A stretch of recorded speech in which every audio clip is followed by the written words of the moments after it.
वैसे तो पत्नियां पति से लड़ने के लिए बदनाम हैं। उन पर कई जोक्स भी बनते हैं, लेकिन आज की कहानी में कभी न खत्म होने वाली लड़ाई का छोटा सा सॉल्यूशन ढूंढा है।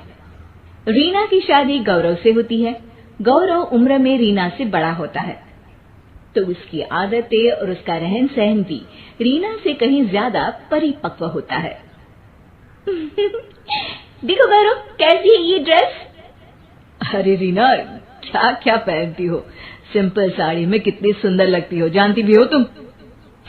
बस करो, तुम तो हो ही बूढ़े, मेरी तो जिंदगी ही खराब हो गई। मैंने कैसा पति सोचा था और कैसे निकले तुम। अरे रीना, बात बात पर लड़ा मत करो। रीना पैर पटकती वहां से निकल जाती है। अगले दिन गौरव जब घर आता है, क्या है, जब से आए हैं पेपर ही पढ़ रहे हैं, कहीं घूमने नहीं चलना क्या? अरे यार, मैं थक गया हूँ, जरा टीवी का रिमोट देना। कैसे इंसान हो तुम? मैं सुबह से तुम्हारा इंतजार कर रही हूँ कि तुम मुझे कहीं घुमाने लेकर जाओगे, लेकिन तुम हो रहने दो, बात ही मत करो मुझसे। गौरव को तो समझ में ही नहीं आता कि आखिर रीना उससे चाहती क्या है और वो क्यों उससे लड़ती रहती है।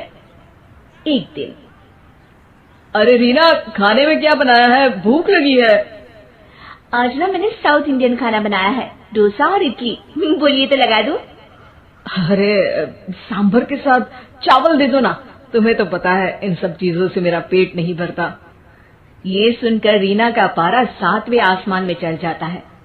वो जोर जोर से चिल्लाने लगती है, फेंक दूंगी मैं सारा खाना, ना कोई खाना खाएगा और ना ही कोई सोएगा आज। अब तो गौरव के भी सब्र का बांध टूट जाता है। पहली बार गौरव रीना पर चिल्लाता है, बस करो रीना, बस करो, हर बात पर लड़ाई, हर बात पर झगड़ा। अरे मैंने बोला ही क्या है, बस यही ना कि चावल खाने का मन है। अरे पर टेस्ट करके तो देखो कि कैसा बना है खाना। अरे तो ये बोलती ना कि टेस्ट करके तो देखो, मैंने कब मना किया? जब देखो तब लड़ाई, अब क्या खाना भी तुम्हारी पसंद का ही खाऊं? इतना कहकर गौरव वहां से निकल जाता है।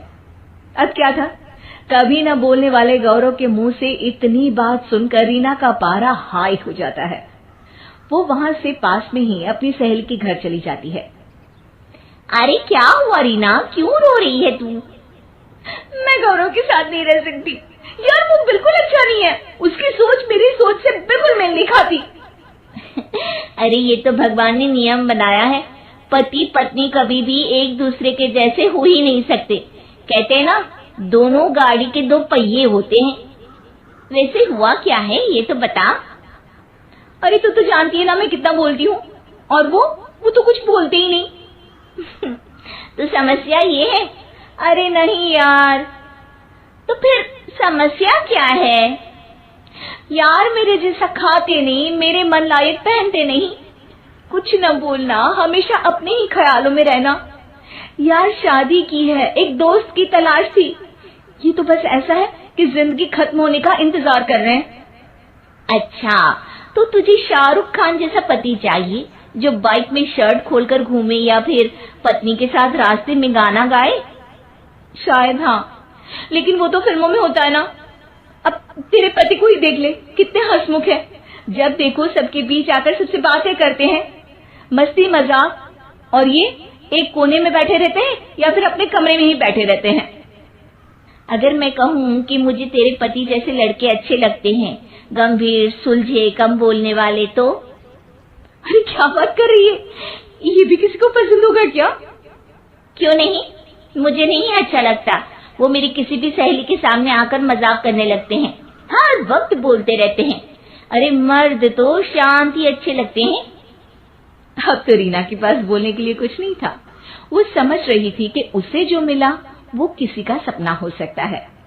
तभी उसकी सहेली उसे कहती है, देख रीना, कभी दो संतों को बात करते देखा है, शांति से एक दूसरे के सामने बैठे रहते हैं, दोनों बात नहीं करते लेकिन फिर भी एक दूसरे को समझ जाते हैं। मैं तो यही कहूंगी कि तू अपने पति के मन को समझ, पहले समझ फिर समझाने की कोशिश करना, समझी? अब रीना को बात समझ आ गई थी। वो घर आकर गौरव के गले लग जाती है। गौरव कुछ कहता पर रीना उसे चुप कर देती है। अब आप जैसे हैं वैसे ही रहिए, मैं आपके साथ हर हाल में खुश हूँ।